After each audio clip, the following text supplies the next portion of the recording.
स्वागत है आपका एनबीएस पॉडकास्ट के नए एपिसोड में और शुरू करते हैं आज का एपिसोड। आमतौर पर इंसान जब मायूस हो जाता है दुनिया से, अपनों से अपनों से मिले धोखों से या फिर कोई भी कारण ऐसा हो सकता है कि वो तलाश करता है किसी सुनसान जगह की जहां पर वो अपने आप को हील कर सके। कुछ समय वो भीड़ भड़के से दूर रहे, कुछ समय वो दुनिया के जो भी काम काज उससे दूर रहे, ताकि वो जान सके कि जो उसके साथ हुआ क्या उसके साथ जिंदगी को जिया जा सकता है, जिंदगी को नया मोड़ दिया जा सकता है कि नहीं। लेकिन कई बार यही तलाश खौफनाक किस्सों का कारण बन जाती है। स्वप्निल के साथ भी यही हुआ। स्वप्निल जो कुछ अपने पर्सनल इश्यूज की वजह से काफी ज्यादा हताश हो चुका था, उसको कोई जीने का कारण नहीं पता लग रहा था, लेकिन मरना भी तो खुद ब खुद को मारना भी तो पाप ही है। यही सोचकर स्वप्निल कभी इसके बारे में सोच ही नहीं रहा था कि वो आत्महत्या करेगा। वो तलाश में था कि कोई ऐसी जगह ढूंढे जहां पर वो कुछ समय अपने आप को दे सके, कुछ समय अपने आप को दे सके और कोशिश करे हील होने की खुद ब खुद। तो वो एक छोटे से कस्बे की तरफ रुख करता है जहां पर सुख सुविधाएं भी ठीक ठाक थी, यानी कि अगर कोई उसको जरूरत पड़े तो जितना उसको जरूरत थी उतना वहां का अरेंजमेंट था। और जो उसने घर चुना वो बिल्कुल उसके माफिक था, यानी कि उस घर के बिल्कुल पीछे एक बहुत बड़ी ग्राउंड थी और उसके बाद शुरू होते थे पहाड़, जो कहीं ना कहीं उसके दिमाग को रिफ्रेश करते थे। लेकिन उसके जो लैंड ओनर थे वो थे थोड़े से बुजुर्ग थे, मतलब हस्बैंड वाइफ थे, बुजुर्ग हस्बैंड वाइफ थे। उसको लगा कि शायद ये कहीं टोका टाकी तो नहीं करेंगे, लेकिन फिर भी वो सोचता है कि भाई मैंने रेंट दिया, अब अपने जो रूम में मैं जो मर्जी करूं इससे उनको कोई मतलब नहीं। ये बात स्वप्निल ने उनको भी बातों बातों में कह दी थी। वो चाहता था कि कुछ 5-6 महीने वो अपने आप में रहेगा, किताबें पढ़ेगा, कुछ ना कुछ अपनी जिंदगी को नया मोड़ देगा। और साथ के साथ ही उसने सोचा कि क्यों ना यहाँ पर मैं अपनी बॉडी, अपने शरीर की तरफ भी ध्यान दूं। तो जो अपार्टमेंट था उसका, वो काफी उसका बड़ा था, बालकोनी थी आगे, बड़ी सी एक बालकोनी थी। तो उसने सोचा कि मैं ऐसा करूंगा कि मैं जिम वगैरह का भी यहाँ पे सामान रखूंगा, ताकि आसानी से मैं अपनी बॉडी को भी रिफ्रेश साथ के साथ करता रहूं, ना कि सिर्फ दिमाग को बल्कि अपनी बॉडी को भी। ये सब कुछ सोच के रखा था स्वप्निल ने, लेकिन उसकी किस्मत ने उसके लिए कुछ अलग ही सोच के रखा हुआ था। अब जब स्वप्निल रहना शुरू करता है तो शुरू शुरू में उसको काफी सही महसूस होता है। सुबह सुबह ताजी हवा का आनंद और जो सीनरी थी वो काफी अच्छी थी। वहीं दूसरी ओर जो उसको लगता था कि उसके जो लैंडलॉर्ड है वो टोका टाकी करेंगे, तो वो भी चीज ऐसी थी नहीं और उसको काफी ज्यादा रिलैक्सेशन हो रही थी महसूस। अब वो स्टार्ट करता है जिम। लेकिन जैसे ही वो जिम स्टार्ट करता है, यानी कि अपना जो इक्विपमेंट सारे लेकर आता है, तो फिर दिक्कत होनी शुरू हो जाती है। क्योंकि जब वो ट्रेडमिल यूज करता है तो उसकी जो आवाज है वो नीचे तक जाती थी और वो डिस्टर्ब होते थे। अब वो भी अपनी जगह बिल्कुल ठीक थे कि ओल्ड एज और आवाज की वजह से उनको दिक्कत काफी होती थी। उन्होंने टोका स्वप्निल को काफी बुरा लगा, लेकिन उसको ये भी पता था कि जो वो बात कह रहे हैं वो गलत नहीं है। लेकिन अब स्वप्निल करे क्या?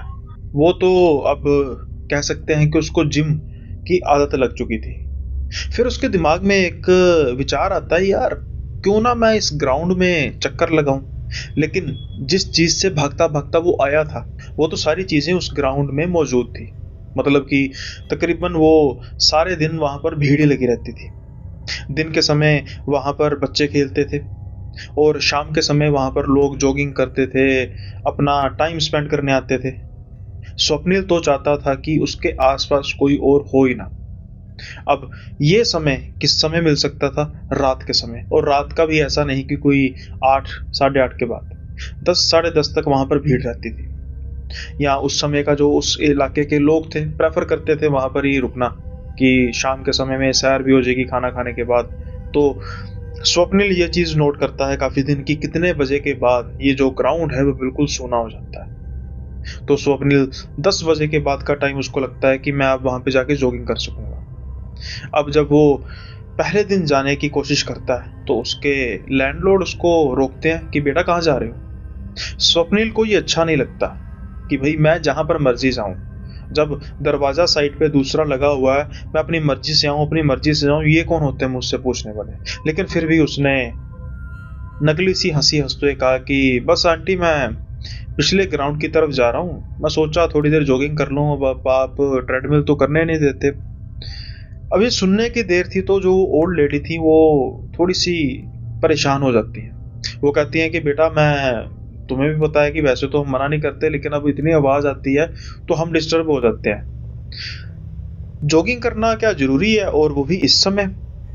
स्वप्निल तो गुस्से से आग बबूला हो जाता है। वो चाहता था कि वो काफी शाउट करके बोले, वो बड़ी मुश्किल से अपने आप को समझाते हुए कहता है कि अब आंटी, मैं टाइम भी आपसे पूछकर रखूं कि मैं कितने बजे जाऊं और कितने बजे ना। शायद उस बुजुर्ग महिला को ये बात पसंद आती नहीं, लेकिन वो कहीं ना कहीं स्वप्निल के भले के लिए कह रही थी। वो कहती है कि बेटा, मैं मतलब तुम मेरी बात नहीं समझे, मैं कह रही हूँ कि 9 8 9 बजे तक तो लोग वहां पे रहते हैं, तो तुम चाहो तो वहां पर तब जॉगिंग कर सकते हो। तो स्वप्निल कहता है कि आंटी, मुझे पसंद नहीं है लोगों के बीच रहना बहुत ज्यादा, इसलिए तो मैं यहाँ पर रुकने आया हूँ। तो बात तो वही हो जाएगी, और मैं देखता हूँ कि तकरीबन 10 बजे के आसपास वहां पर अब कोई होता नहीं है। आंटी बड़े अजीब से तरीके से बोलती हैं कि ये तुम्हारी गलतफहमी है कि वहां पर और कोई नहीं होता। स्वप्निल बड़ी हैरानी भरी निगाहों से उनकी तरफ देखता है और कहता है कि आप कहना क्या चाहती हैं आंटी? आंटी कहती हैं कि बेटा, बस रात का टाइम होता है, मैं तो कहती हूँ कोई चोर लुटेरों की दिक्कत परेशानी हो सकती है, तो मैं इसलिए कहती हूँ कि रात के समय ना जाओ। हाँ, अगर तुम्हें जॉगिंग करनी है तो तुम सुबह सुबह 4 5 बजे कर सकते हो, वहां पर 2 4 लोग तो होते हैं तब, तो तुम्हें भी कोई इतनी परेशानी नहीं होगी। स्वप्निल ये महसूस करता है कि मैं आंटी से इतनी बहसबाजी कर ही क्यों रहा हूँ। स्वप्निल दरवाजे की तरफ मुड़ता है और कहता है कि चलो देखेंगे आंटी इसके बारे में, लेकिन आज तो मैं जा रहा हूँ। अब आंटी उसको कुछ समझाना चाहती थी और वो शायद समझ नहीं पा रहा था। वो इशारे की तरफ जा ही नहीं रहा था कि उसको इस समय वहां पर नहीं जाना चाहिए। जब स्वप्निल उस ग्राउंड की तरफ जाता है तो वो देखता है कि चारों ओर अंधेरा ही अंधेरा है। उसको लगता है कि भाई, मैं अब इस अंधेरे में कैसे जॉगिंग करूंगा। लेकिन वो मोबाइल की टॉर्च जगाता है और देखता है कि जितनी देर तक वो जितना उससे रोशनी हो सकेगी। हालांकि भागते भागते काफी डिफिकल्ट होता है, लेकिन वो सोचता है कि 1 2 दिन में इसका भी जुगाड़ मैं कर लूंगा, लेकिन फिलहाल के लिए इससे ही काम चलाता हूँ। कुछ देर स्वप्निल जॉगिंग करता रहता है और उसको काफी ज्यादा दिक्कत आती है मोबाइल की टॉर्च होने की वजह से, क्योंकि वो पकड़ता है तो जैसे ही वो भागता है उस हिसाब से वो भी शेक करती है। फिर कुछ समय बाद स्वप्निल ये सोचता है कि मैं इसको बंदी करता हूँ। जो ट्रैक है मुझे समझ में लग गया है। उस ट्रैक की एक थोड़ी सी खास बात थी कि वो ट्रैक जो है वो गोल गोल तो था, लेकिन एक पॉइंट पे आके वो उसके पीछे एक छोटा सा जंगल टाइप एरिया था, काफी वृक्ष थे, उसको टच करता हुआ कॉर्नर बनाता हुआ फिर वापस आता था। यानी कि हर बार स्वप्निल को जब भी वो राउंड पूरा करना था, उसको जंगल के उस इलाके को छू कर आना पड़ता था। लेकिन ये तो कोई यूजुअल बात थी, कोई इसमें ऐसी बात नहीं थी जिससे स्वप्निल को नुकसान हो। लेकिन जैसा कि उस बुजुर्ग आंटी ने कहा था, स्वप्निल सिर्फ उस ग्राउंड में अकेला नहीं था। स्वप्निल 2 दिन राउंड लगाता है, लेकिन जैसे ही चौथा राउंड उस की तरफ जाता है, उस पॉइंट की तरफ जाता है, उसको दूसरी तरफ कराहने की आवाज आती है, जैसे बड़ी दर्द में कोई करा रहा है। स्वप्निल को लगता है कि यहाँ पर मेरे सिवा कोई और हो सकता है, और वो भी इतने अंधेरे में। स्वप्निल उसकी तरफ देखता है, लेकिन उस तरफ कोई नजर आता नहीं। सिर्फ और सिर्फ शांति थी उस जंगल में। अब स्वप्निल फिर से आगे की ओर भागना शुरू करता है और कुछ कदम ही आगे बढ़ता है तो फिर से वही आवाज स्वप्निल के कानों में पड़ती है। लेकिन अब वो आवाज कराहने की तो थी, लेकिन उतनी ही खतरनाक भी थी। स्वप्निल को एहसास हो चुका था कि इस पार्क में इस समय मेरे सिवा कोई और भी है। क्या वो कोई चोर है, क्या वो कोई डाकू है? प्रेत आत्मा की तरफ तो उसका ध्यान जा ही नहीं रहा था। या कह सकते हैं कि वो इन चीजों पर विश्वास नहीं करता था। कुछ भी हो, लेकिन उसके मन में एक चीज आती है कि कोई चोर डाकू तो नहीं। अब इस चीज में स्वप्निल सोचता है कि मैं एक राउंड लगाता हूँ, अगर कुछ होगा तो देखते हैं। इतनी जिंदगी से वो हताश हो चुका था कि शायद वो ये सोच रहा हो कि भाई कोई मुझे मार देगा तो अच्छा ही है। आमतौर पर ये इंसान चीजें तब तक सोचता है जब तक साक्षात मौत उसके सामने नहीं आती। जब मौत सामने आती है तो मरने वाला इंसान भी रहम की भीख मांगता है। स्वप्निल के साथ भी शायद कुछ ऐसा ही होने वाला था। और स्वप्निल अगला राउंड जब लगाता है और उस पॉइंट की तरफ आता है तो स्वप्निल को अब कुछ अजीब सी चीज दिखाई देती है। उसे वहां पर एक परछाई के होने का एहसास होता है कि शायद उन जंगलों के बीच में से कुछ हिलजुल हो रही है और काफी काले से आकार की कोई चीज है। अब स्वप्निल डर रहा था वो उसकी तरफ देखने को, डर रहा था वहां पर तरफ जाने को। लेकिन अब उसके मन में यह भी था कि ये चीज है क्या, अगर मैं जंगल में जाता हूं तो मुझ पर वार तो नहीं करेगी। स्वप्निल ये समझदारी भरा डिसीजन लेता है कि वो जंगल की तरफ नहीं जाएगा और वो रुक करेगा अब घर की तरफ। लेकिन क्या वो परछाई या क्या वो प्रेत आत्मा अब उसको घर जाने देना चाहती थी, या फिर वो चाहती थी कि वो भी उसके साथ अब घर चली जाए। स्वप्निल अब थोड़े से तेज कदम करते हुए घर की तरफ जाना शुरू करता है, लेकिन वो आवाज अब उसके साथ साथ चल रही थी, मुझे बचाओ। स्वप्निल सोचता है, इस तरफ देखता है, मुझे बचाओ, कौन कह रहा है ये? तुम ही हो जो मुझे बचा सकता है स्वप्निल। अब तक तो सब कुछ ठीक था, लेकिन स्वप्निल जैसे ही अपना नाम सुनता है तो वो हैरान रह जाता है, क्योंकि इन चंद महीनों में स्वप्निल को सिर्फ वो दो बुजुर्ग दंपत्ति और कुछ एक दुकान वाले जहां से वो ग्रोसरी का सामान लेता था वो ही जानते थे। इनके अलावा तो ना स्वप्निल ने किसी को देखा था इस कस्बे में, ना ही स्वप्निल को किसी ने देखा था। नाम जानना तो काफी दूर की बात है। स्वप्निल का जो अब डर था वो चरम पर था। अगर उसको अपनी जान की परवाह ना होती, अगर उसको इतना ही मरने का शौक रहता, तो वो फिर उस पार्क में ही रहता, वो उस ग्राउंड से बाहर क्यों जाता? वो तो सोचता कि भाई मैं तो मरना चाहता था, तो जो मुझे मारना चाहता है आकर मारे।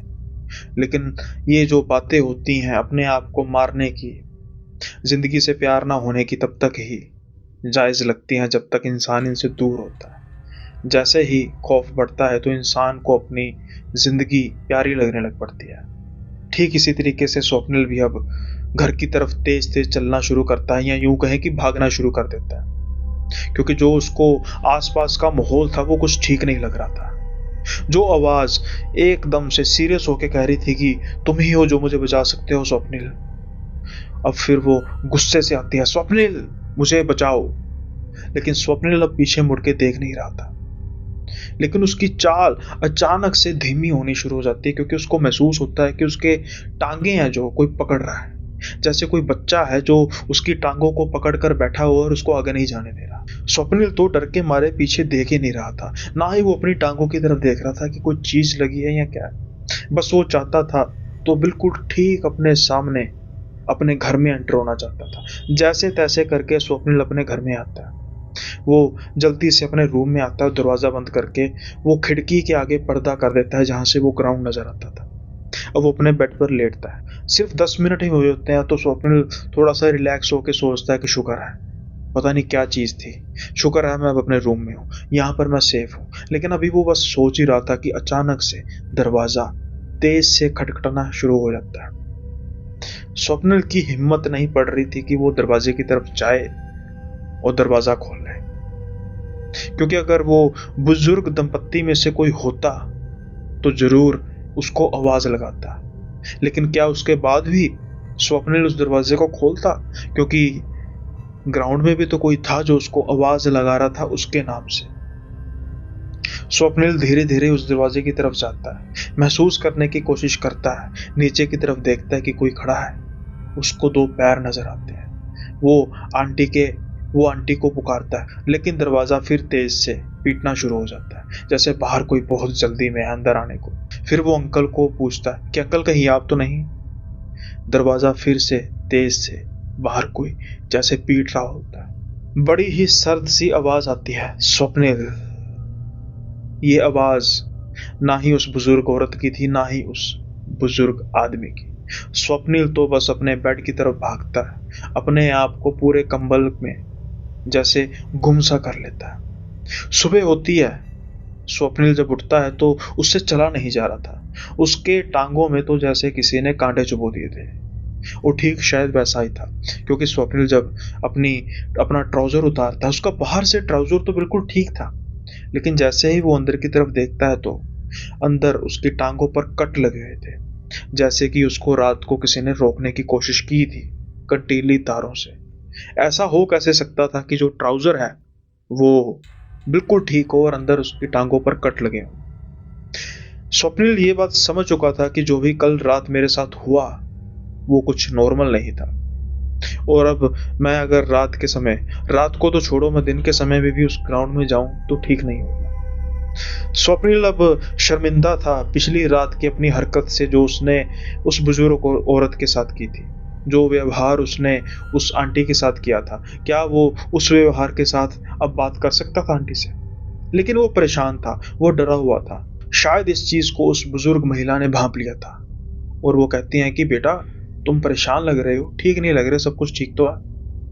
तो स्वप्निल बड़े ही मायूसी से कहता है कि शायद नहीं। तो वो बुजुर्ग महिला कहती है कि क्या हुआ, सब ठीक ठाक है? तो स्वप्निल कहता है कि ठीक नहीं है शायद, कल जो हुआ मुझे नहीं पता कि आप उस पर विश्वास करेंगी या नहीं, लेकिन शायद मुझे आपकी बात मान लेनी चाहिए थी और रात के समय उस ग्राउंड की तरफ नहीं जाना चाहिए था। अब आंटी के चेहरे पर खौफ दिखाई दे रहा था।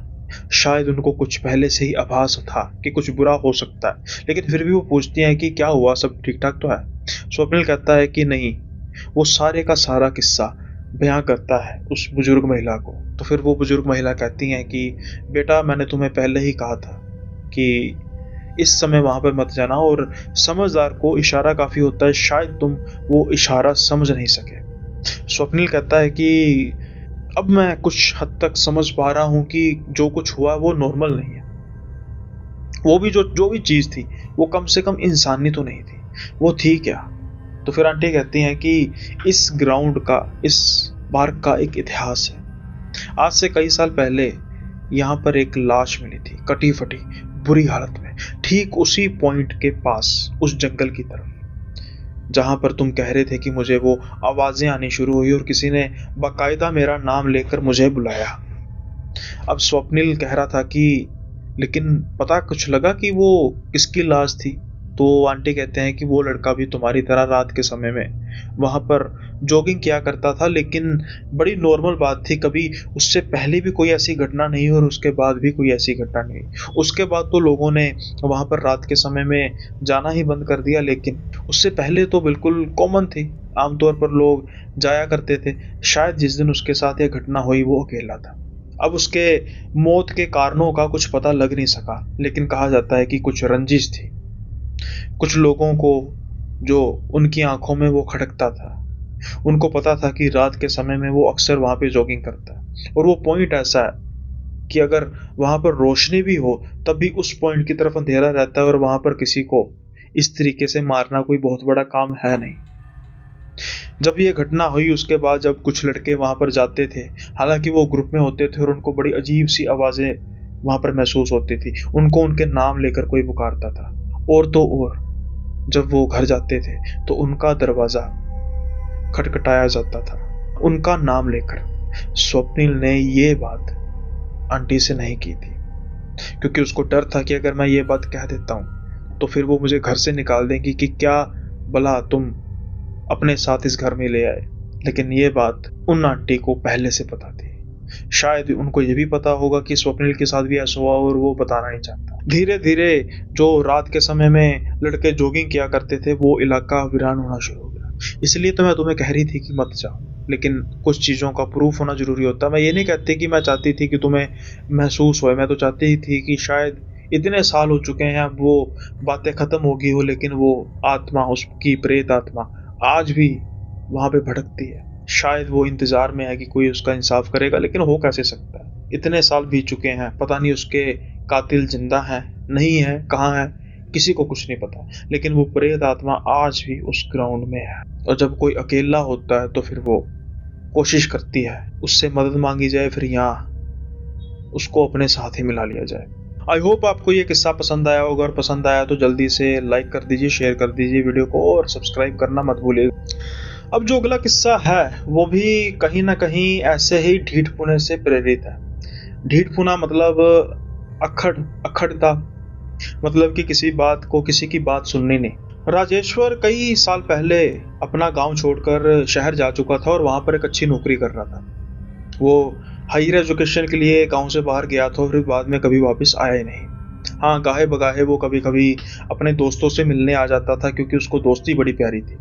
और वो हमेशा इसी कोशिश में रहता था कि जब भी उसे टाइम मिले, साल बाद 2 साल बाद, तो वो एक बार गांव में जरूर अपने दोस्तों को मिल के जाए। अब जब भी वो गांव में मिलते तो पुरानी बातों को याद किया करते। ठीक इसी तरीके से आज रात भी यही कुछ सिलसिला चल रहा था। राजेश्वर और उसके दोस्त सभी मिलकर बातें कर रहे थे। ठंड के दिन थे, उसकी वजह से इन्होंने साथ में आग जलाई हुई थी और बातें करते करते धीरे धीरे बातें चलने लग पड़ी हॉरर की। हर किसी के पास एक से बढ़कर एक किस्सा था। हर कोई अपना किस्सा सुनाकर दूसरे को इम्प्रेस करना चाहता था, दूसरे को डराना चाहता था। लेकिन जब भी कोई किस्सा सुनाता तो उसको सुनाने के बाद वो दूसरे की शक्लों को देखता। वो कोशिश करता कि इनका रिएक्शन क्या होगा। कोई बहुत ज्यादा डर जाता, किसी को कम डर लगता। लेकिन हर एक किस्सा सुनने के बाद राजेश्वर का जो राजेश्वर की जो शक्ल थी वो एक जैसी रहती, हल्की सी मुस्कुराहट, जैसे उसको लग रहा था कि शायद ये सब कुछ बकवास है। अब जब सब कुछ हो जाता है तो फिर कहा जाता है राजेश्वर को कि भाई तू भी सुना कोई, शहरों में भी तो किस्से सुनाते ही हैं, शहरों में भी तो कुछ वारदातें होती हैं ऐसी।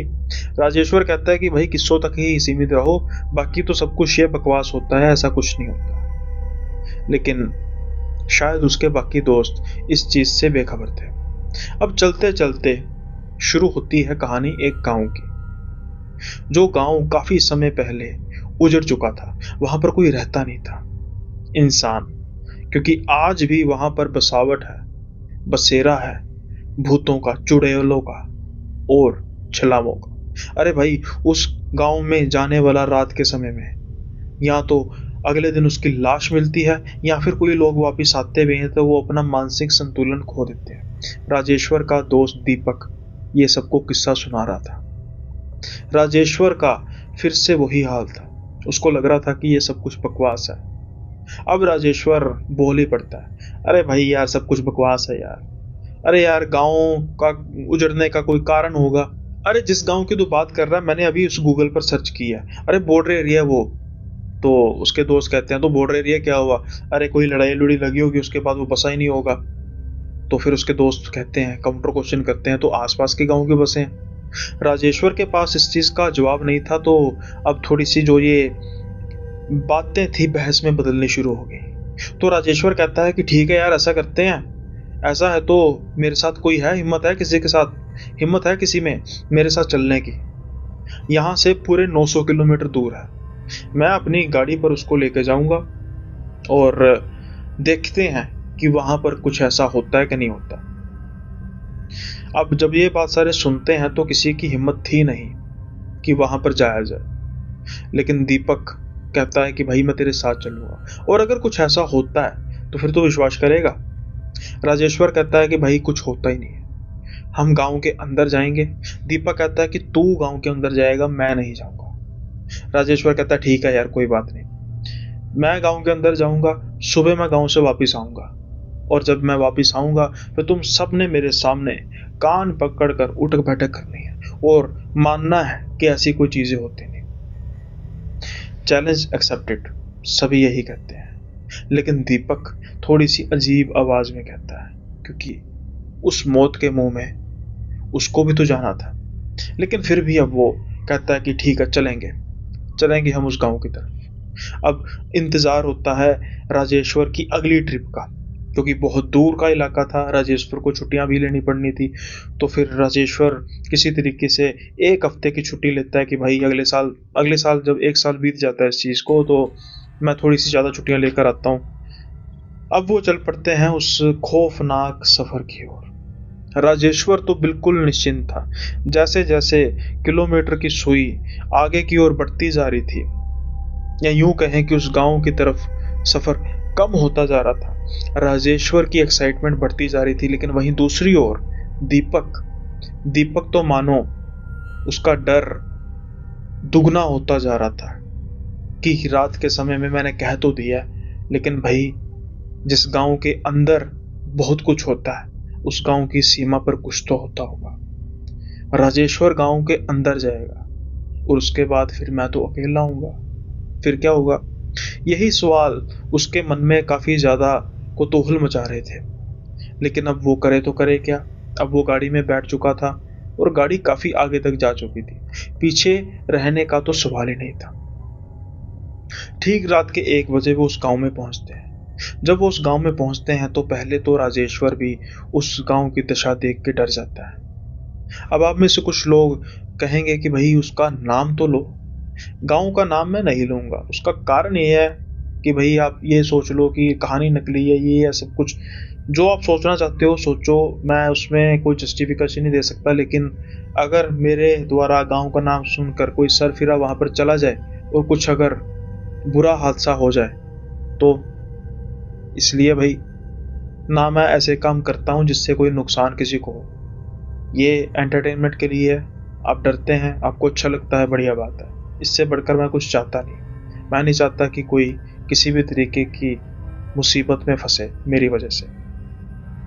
अब वो गांव को जब देखता है तो जैसा मैंने कहा कि राजेश्वर भी एक बार डर जाता है और वो अपने फैसले को रीथिंक करता है। लेकिन अब वो भी आ चुका था उस गांव की दहलीज पर, वापस वो भी नहीं जाना चाहता था। आज उसके साथ होने क्या जा रहा था? जो उसके साथ होने जा रहा था उसको कहते हैं मायाजाल, छलावे का मायाजाल। राजेश्वर बाहर देखता है। बाहर देख के वो सारा मुआयना करता है और मुआयना करते करते गाड़ी की तरफ मुड़ते हुए कहता है, अरे कुछ नहीं यार, मैं अंदर जाके अभी।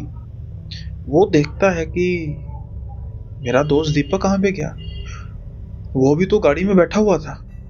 वो गाड़ी के चारों ओर देखता है, अरे दीपक भाई कहाँ पे है तू? दीपक का मोबाइल उसकी सीट पर पड़ा हुआ था, लेकिन दीपक वहां तो था ही नहीं। वो इधर उधर देखता है कि भाई मजाक मत कर मेरे साथ, मैं अंदर जाने लगा हूँ, सुबह तक मुझे तो मिली हो। लेकिन वो अंदर जाए तो जाए कैसे? अभी उसका एक दोस्त देखते ही देखते गायब हो चुका था। आसपास इतना अंधेरा था, सिर्फ और सिर्फ जो कार की लाइट एक दिशा की तरफ जा रही थी वहां तक की रोशनी थी। उसके अगल बगल अंधेरा ही अंधेरा था। राजेश्वर मोबाइल की टॉर्च जगाता है, इधर उधर देखता है, लेकिन उसको कोई नजर नहीं आता। अब वो थोड़ी सी आगे की तरफ जाता है। आगे की तरफ जाते जाते उसको लगता है कि कोई आगे बहुत बड़ा पेड़ है। जैसे ही वो पेड़ की तरफ अपनी मोबाइल की टॉर्च करता है, उसको लड़कता हुआ नजर आता है उसका दोस्त। राजेश्वर तो ये देख के हक्का बक्का रह जाता है कि जो दोस्त कुछ ही सेकंड पहले मेरी गाड़ी में बैठा हुआ था आराम से, वो वहां पर देखते ही देखते पहुंचा कैसे? राजेश्वर तो अपनी पहले आंखें मलता है, उसको तो यकीन नहीं आता। लेकिन जैसे जैसे वो जाता है उस पेड़ के पास, उसका जो शक था वो विश्वास में बदलता है, क्योंकि वो दीपक ही था।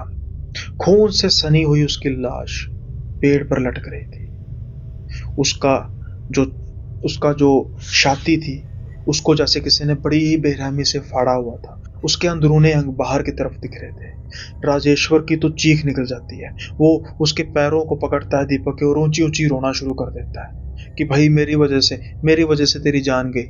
अगर ये तो शर्त हम ना लगाते तो तू यहाँ पे ना आता।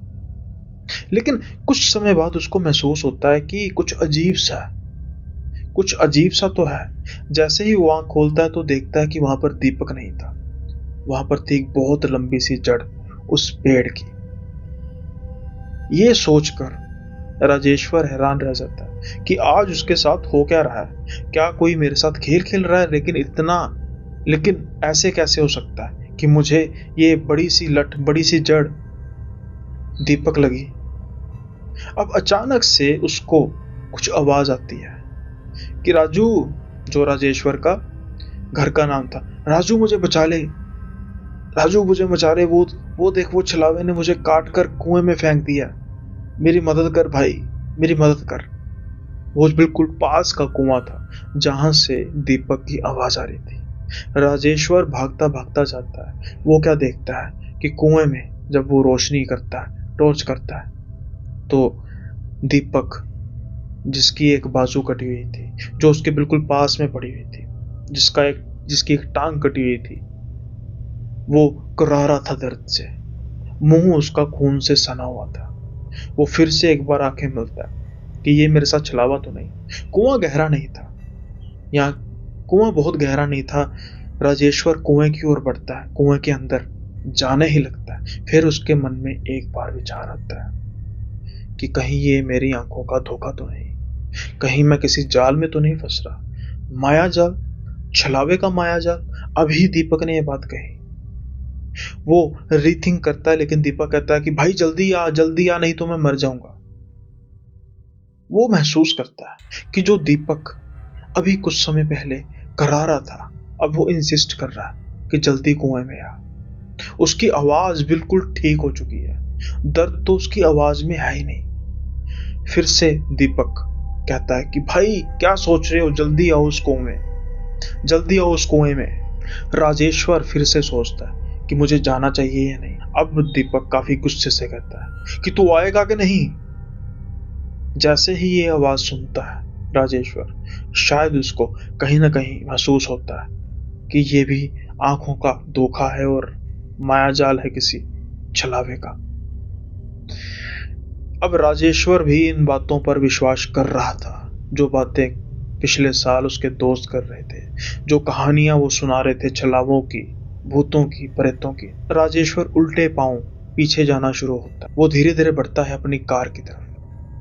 जब वो कार की तरफ जाता है तो वो क्या देखता है कि दीपक तो कार के अंदर बैठा हुआ है, बिल्कुल ठीक ठाक। वो राजेश्वर की तरफ देखता है, कार का दरवाजा खोलता है, कहता है क्या वो भाई इतनी जल्दी आ गया। तो राजेश्वर उसको काफी हैरानी से देख रहा होता है। तो वो बड़े आराम से पूछता है, भाई मुझे बात बता एक, कि आज से जब हम छोटे होते थे तो एक बार मैं दीवार से गिरा था, तो सबसे पहले मुझे अस्पताल कौन लेकर गया था। तो दीपक कहता है भाई ये कैसी बातें कर रहा है, तो ये कोई बात करने का टाइम है। तो कहता नहीं मुझे बता। तो कह रहा था कि यार मैं तो तब बड़ा छोटा था, तो मैं भागता भागता गया था तेरे घर। तेरे पिताजी बड़े तेज, तेरे पिताजी आए थे, वो लेकर गए थे। शायद कुछ राजेश्वर कंफर्मेशन करना चाहता था। वो जल्दी से गाड़ी की तरफ जाता है, उसको कहता है अंदर बैठ। गाड़ी मोड़ता है और गांव से बाहर चल देता है। जब 50-60 किलोमीटर आगे पहुंचते हैं, कुछ आबादी आती है, तो फिर वहां पर जाकर राजेश्वर गाड़ी रोकता है और वो दीपक को देखकर रोना शुरू कर देता है और जो कुछ होता है वो सब कुछ बताता है। दीपक ये बात सुनकर इतना डर चुका था कि वो कहता है कि यहाँ पर भी नहीं रुकना। हो सकता है कि वो छलावा पीछा करते करते हमारी तरफ आ रहा और यहाँ पर भी वो कोई माया जाल ना अपना बुनना शुरू करते हैं। अब वो अपनी गाड़ी घर जाकर ही रोकते हैं और कुछ साल बीतते हैं। कुछ दोस्त इकट्ठे हुए थे राजेश्वर के, शहरी दोस्त, गांव वाले नहीं। और ये किस्सा आज राजेश्वर उन सब लोगों को सुना रहा था। कोई विश्वास कर रहा हो या ना कर रहा हो, राजेश्वर को इस बात से कोई मतलब नहीं था, क्योंकि राजेश्वर को पता था कि जो ये किस्सा है मेरे साथ हुआ है, जो मैंने देखा है, उसको झुठलाया नहीं जा सकता। और छलावे का माया जाल, उससे कोई इतनी जल्दी बच नहीं सकता, क्योंकि उसको पता था कि अगर वो गलती से भी उस कुएं की तरफ चला जाता, उसके अंदर चला जाता, तो या तो राजेश्वर की वहां से लाश निकलती, या तो आज इस हालत में होता ही नहीं कि वो बैठकर अपना किस्सा बता रहा हो। आई होप ये किस्सा भी आपको पसंद आया होगा। पसंद आया है तो जल्दी से लाइक शेयर करना मत भूलिएगा। अब हम बढ़ते हैं आज के कमेंट सेक्शन की ओर। तो आज का जो कमेंट है ना भाई, बड़ा अजीब सा कमेंट है। मैं सोच रहा था कि भाई ये ना बताऊं या मतलब करूं, शेयर ना करूं, लेकिन फिर भी कर देते हैं, क्योंकि हर एक का व्यू है। किसी को बात करने की अकल होती है, किसी को नहीं होती, क्या कर सकते हैं। तो ये कोई जतिन है, V51 V55। ये कह रहे हैं कि एक को पॉडकास्ट अभी भी डिस्कस करेंगे कि भाई किसी को बुलाया मत करो, अकेले बैठकर खुद ही सवाल करके खुद ही जवाब दे दिया करो। भाई अपने आप को ज्यादा समझदार मानते हो क्या? इस चीज का क्वेश्चन उन्होंने पूछा है मुझे कि मैं समझदार मानता हूँ कि नहीं मानता हूँ। ठीक है, कुछ ज्यादा नहीं। और उसके आगे के लिखते हैं एक कमेंट में, पंजाबी में तेरे जैसों को भूंकड़ कहते हैं। भूंकड़ जो वो करता है ना, उसको कहते हैं। हाँ भाई, अब पॉडकास्ट पॉडकास्ट पॉडकास्ट, या तो हमारे देश की बहुत ज्यादा जनता, बड़ी जनता पॉडकास्ट के लिए रेडी नहीं है, उनको समझ नहीं है कि पॉडकास्ट कहते किसे हैं। या फिर कह तो मुझे रहे हैं भाई साहब कि अपने आप को बहुत समझदार समझते हो क्या। ये बात तो शायद इन पर लागू होती है, क्योंकि एक होता है ना वो मुस्लिम्स में फतवा फतवा जारी कर देते हैं कि ये कह दिया, मान लिया, अब तेरे साथ ऐसा ही होना चाहिए। तो अब आप इसलिए मैंने ये आपको मैं बोलना चाहता था, क्योंकि अगर कहीं न कहीं वीडियो देख रहे होंगे भाई साहब, तो भाई मेरी बात समझो ध्यान से, podcast is all about discussion. अब आपको मेरे हिसाब से ना बहुत जल्द जो ये एआई वाला सीन है ना, ये आपके लिए लागू अच्छा होगा, क्योंकि वो जैसा होता है ना कि भाई एक रोबोट बैठा हुआ करेगा और दूसरा बोलता जाया करेगा, एक सुनता रहेगा। मतलब कि पॉडकास्ट कर रहे हैं, अगर कोई पर्सन कोई चीज पूछ रहा है, अपना ज्ञान सभी पेलते हैं बीच में कि ये किस्से में ऐसा कैसे हो सकता है, ये किस्से में ऐसा कैसे हो सकता है, ऐसा तो नहीं होता, ये तो झूठा है, ये तो सच्चा है। जो बंदा होस्ट कर रहा है वो ये सवाल नहीं कर सकता। आप कमेंट में सुनने के बाद लिख सकते हो इस चीज को कि ये ऐसे कैसे हो सकता है। मैं बैठा बैठा वहां पर नहीं बोल सकता। लॉजिक है इस बात में? कोई बताओ मुझे। भाई इंटरप्ट करूंगा, 100 बार करूंगा, 1000 बार करूंगा, किसी को पसंद आए ना आए, दैट डजेंट मीन। मेरा काम है जो जो भी पॉडकास्ट है या जो भी इसका मतलब एक एक डेकोरम होता है उसको जस्टिफाई करना।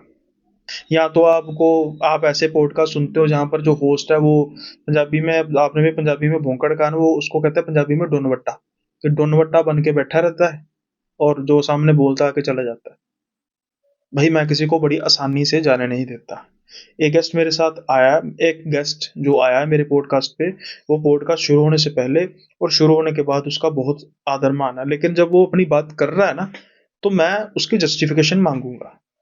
अब ये कोई ऐसा नहीं है भाई मैं जज बन गया हूँ, लेकिन भाई पॉडकास्ट को क्रिंज नहीं बनाना हमने, समझियो ना। पॉडकास्ट अब थोड़ा सा होने लग पड़ा ना, वो बदनाम होने लग पड़ा, हर बात में पॉडकास्ट पॉडकास्ट, ऐसे लोगों की वजह से हो रहा है जो इसको क्रिंज बना रहे हैं, जो इसको स्क्रिप्टेड कर रहे हैं कि हम ऐसा करेंगे, ऐसा करेंगे, ऐसा करेंगे, व्यूज लेंगे।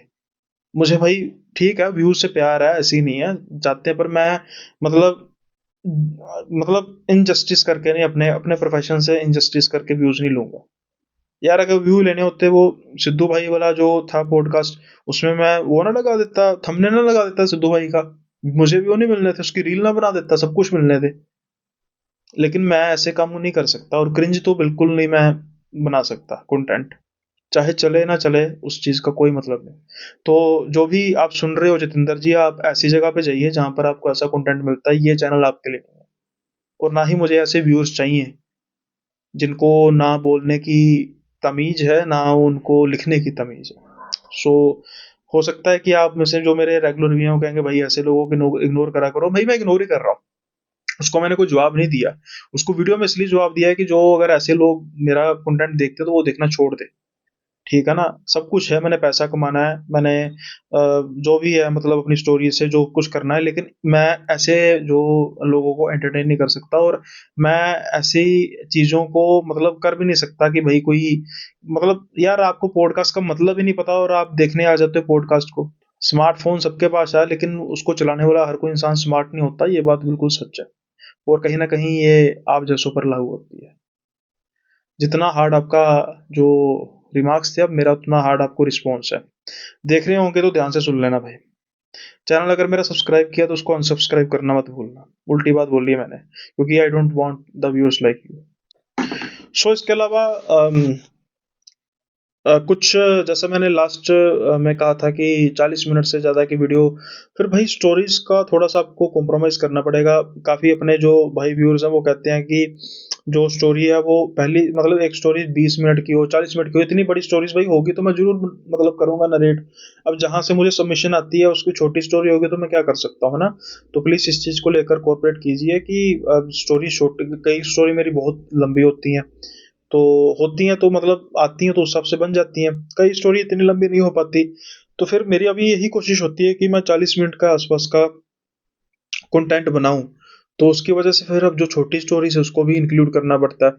अब जैसे आज की स्टोरीज 2 स्टोरीज थी, तो कमेंट सेक्शन को डालकर मैं सोचा चलो ठीक है कि तीसरी छोटी स्टोरी कर दूंगा, तो फिर आप कहेंगे कि भाई इतनी छोटी स्टोरी का क्या फायदा है ना। तो शायद आप इस चीज को समझ पाएंगे और एग्री भी करेंगे। और इसके अलावा भाई जो अभी मैंने कमेंट पे चर्चा की, कईयों को अगर थोड़ा सा बुरा लगा हो तो उसके लिए सॉरी, बट भाई आपको ज़रूरत है ऐसे लोगों को जो पॉडकास्ट को समझ नहीं पा रहे उसको समझने की, क्योंकि मैं जो कर रहा हूँ मैं सोच समझ के ही कर रहा हूँ। मैं उस सेगमेंट को अच्छी तरीके से रीड करके उस पर अच्छे तरीके से काम करके कर रहा हूँ।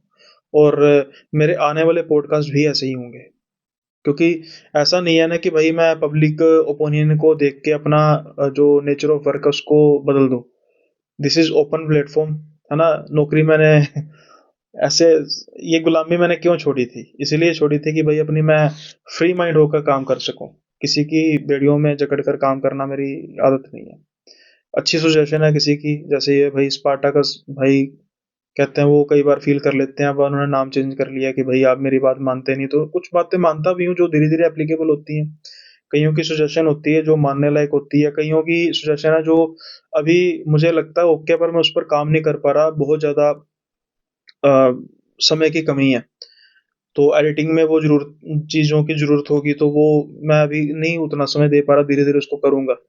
लेकिन बदतमीजी के लिए भाई ऐसे कमेंट्स आप यार सही तरीके से करो। अब कितने और भी है जिन्होंने क्रिटिसिज्म किया। एक एक अच्छा एक ना अभी याद आ गया भाई, वो उसका मैं करूंगा स्क्रीनशॉट। देखो क्या होता है कि जब ना एक्सेप्टेंस, अब आप कहते हो ना कि नेगेटिव मत लो, जब एक्सेप्टेंस मिलने लग पड़ती है ना, एक कोई राघव करके है, मैं उसका करूंगा, उसने ना एक काम पकड़ लिया था। मेरे हर पॉडकास्ट में अगर मैं किसी के जहां पर गेस्ट भी बन के जाता था या फिर मैं किसी को होस्ट भी करता था, तो वो ना मेरे हर कमेंट में, हर में उसमें कमेंट करता था कि भाई आप अपना चैनल डिलीट कर दो, है ना, आपसे नहीं हो पाएगा, चैनल डिलीट कर दो। तब मेरे 1000 सब्सक्राइबर थे, धीरे धीरे मेरे 1500 हुए, 2000 हुए, 3000 हुए, 4000 हुए, 4500 के आसपास हो गया। अब उसके कमेंट आने बंद हो गए हैं। तो जो मेरा काम है, जो मेरी प्रोग्रेस है, ऐसे लोगों को यही जवाब है। हो सकता है कि ये वीडियो में उसके बाद लिख दे कि कमेंट डिलीट कर दो और कि चैनल डिलीट कर दो। फिर कभी मेरे 10,000 सब्सक्राइबर हो जाएंगे, फिर उससे भी बढ़ जाएंगे। वो ऐसे ही करता रहेगा, वो कहता रहेगा कि चैनल डिलीट कर दो, और मेरा चैनल डिलीट, जो मेरा चैनल ग्रो होता रहेगा। तो ऐसे लोगों को यही जवाब है, ग्रोथ। मेरा काम, मेरी डेडिकेशन, मेरी लगन, यही आंसर है ऐसे लोगों का जो फालतू की चीज़ों में अपना ध्यान रखते हैं। एक अपने मित्र हैं, उनको इतनी चिढ़ है मेरे पॉडकास्ट करने से, और वो हमेशा कमेंट करते रहते थे कि 4 पॉडकास्ट में क्या आ गया, अपना अपना चैनल शुरू कर दिया, बस पैसे कमाने का ज़रिया है। तो भाई तू भी कर ले, आप भी कर लो, क्या दिक्कत है आपको? अगर मतलब अगर आपको ऐसा लगता है कि ये पैसा कमाने का इतना ईज़ी ज़रिया है और मैं कमा रहा हूँ, कोई कमा रहा है, तो आप नहीं कमा रहे, तो आप नालायक हैं। आप अपने आप को समझिए कि आप नालायक हैं, कि आपको पैसे मिलते, आपको पैसे का ज़रिया तो मिल रहा है, वो भी ठीक तरीके से, गलत तरीके से नहीं, बस वीडियो बनानी है, पैसे कमाने हैं, इतना ईज़ी है, तो फिर बनाओ, कमाओ, आपको किसने रोका है? बट नहीं, आपको गुस्सा आता है कि दूसरा बंदा पैसे क्यों कमा रहा है। ये जो छोटी सोच है ना, इसकी वजह से हमारा देश बड़ी धीरे-धीरे आगे बढ़ रहा है। अब थोड़ा-सा बढ़ रहा है क्योंकि लोगों की सोच चेंज शुरू हुई है। नहीं तो पहले यही होता था कि भाई मैं कमा रहा हूँ, ये नहीं कमा रहा, ये मतलब नहीं है, सामने वाला पैसे क्यों कमा रहा है? उसको इतने पैसे कहाँ से आ गए? बस यही सोच में दिन रात वो जलता रहता है, और जो वो प्रोडक्टिव कर सकता है, जो उसकी एबिलिटी है, जो उसकी कैपेबिलिटी है, उस पर ध्यान ही नहीं कभी देता। बस जल के आखिर में जल जाता है। सो यार काम करो यार अपना, क्रिटिसिज्म करो, फेयर क्रिटिसिज्म करो, सब कुछ करो, और आप भी ग्रो करो अपने फील्ड में। जरूरी थोड़ा कि हर कोई दुनिया, सारी दुनिया यूट्यूब में आ जाएगी। अपने फील्ड में आप एक्सेल करो, माँ बाप का नाम रोशन करो, परमात्मा का दिया हुआ काम करो, सब चंगा होगा। थोड़ा सा भाई ज्ञान हो गया, सॉरी, सॉरी फॉर दैट। और अगले वीडियो में मिलते हैं जल्दी। आज एनर्जी थोड़ी सी डाउन है यार, 2 दिन का सफर है, और उसके बाद अब फिर मैं सोच रहा हूँ महाकुंभ जाने की, क्योंकि अब भीड़ थोड़ी सी कम हो जाएगी, थोड़े दिन रह गए हैं, तो उसके लिए थोड़ा सा काम फिर ज़्यादा करना पड़ेगा। स्टोरीज अभी उतनी है नहीं, तो देखते हैं किस तरीके से होगा, लेकिन भाई अब जो रोज का वादा किया है वो तो निभाना पड़ेगा। उसके लिए कष्ट बहुत है। ऐसे ही ये लोग समझते नहीं ना, इनको लगता है बस वीडियो बनाना बड़ा आसान काम है, और डाल दो, चलो जी पैसे कमा लो। भाई बहुत कुछ एडजस्ट करना पड़ता है। अभी रिसेंटली मेरा एक फ्रेंड है, उसके मदर की डेथ हो गई, और मतलब मैं भी काफी क्लोज था, तो उस दिन मेरे पास वो नहीं था, मतलब वीडियो रेडी नहीं थी अभी, और मतलब 2 बजे मैं संस्कार सुन के आया हूँ और 4 बजे मैं वीडियो शूट कर रहा हूँ। क्या मेरा मन था उस दिन वीडियो शूट करने का? क्या वो दुख जो है वो मैं एक्सप्रेस कर रहा था? लेकिन जो मैंने कमिट किया है, मतलब आपसे नहीं, अपने आप से भी तो किया ना, कि रोज की एक वीडियो, उसको करने के लिए वो मुझे करना पड़ना था।